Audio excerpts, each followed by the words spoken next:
Oke, kali ini kita lanjutkan untuk soal nomor terakhir pada UTS Bioproses tahun 2020-2021 semester ganjil. Ini yang nomor 4 ya. Nomor 4 ini pembahasannya mostly pada metabolic pathway. Metabolic pathway suatu mikroorganisme merupakan salah satu faktor yang menentukan dalam pengembangan teknologi bioproses. Jadi kita ditanya metabolic pathway itu apa? Jadi metabolic pathway itu secara garis besar ya, secara garis besar itu adalah semacam jalur ya, jalur metabolisme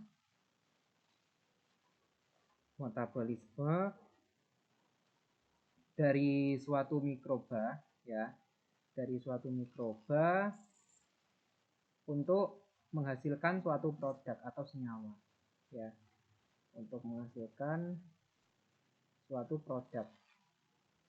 Nah, jalur metabolisme atau metabolic pathway ini itu tergantung pada beberapa kondisi nanti. Misalkan dia ada oksigen atau tidak, kondisi dan lain sebagainya. Juga bergantung pada substratnya gitu. Jadi metabolic pathway itu gitu.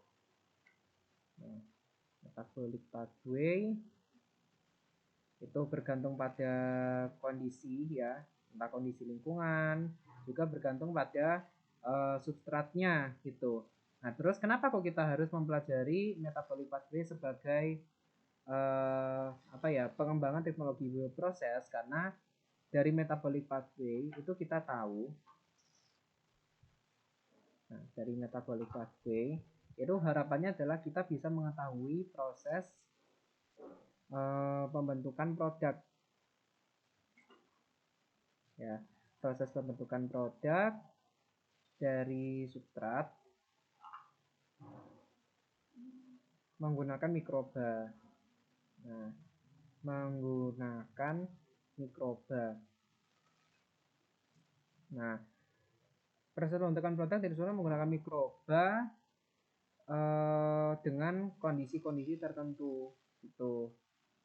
Nah, jadi misalkan tuh begini, pada kasus substrat yang sama itu kalau misalkan mikrobanya berbeda itu hasilnya bakalan berbeda.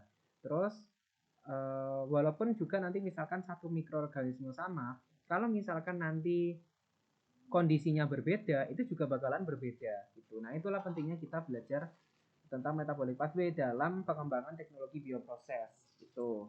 Nah, itu yang A. Nah, kemudian salah satu metabolic pathway itu metabolic pathway glukosa. Dari glukosa menjadi berbagai macam bentuk produk ya.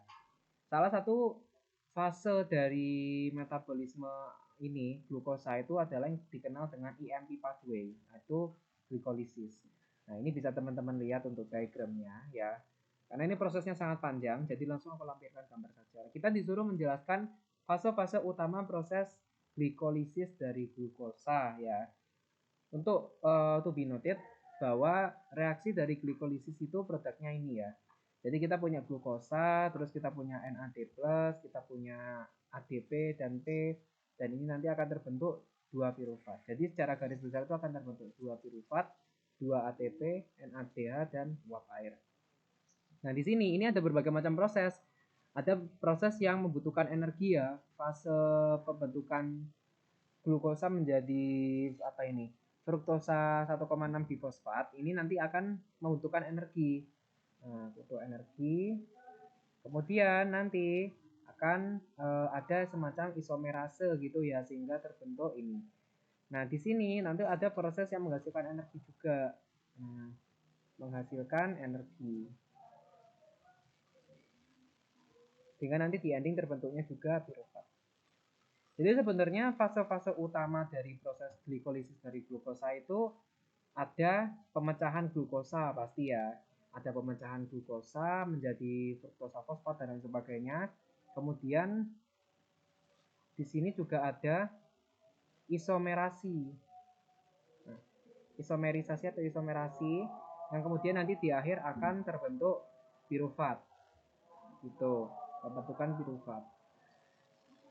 Jadi secara garis besar tuh sebenarnya fase-fase utama proses glikolisis dari glukosa itu seperti itu. Dan yang nanti akan dilanjutkan pada TCA cycle atau kalau misalkan nanti dia dalam keadaan kurang oksigen, nanti akan lanjut pada fermentasi, membentuk asam laktat atau membentuk etanol begitu.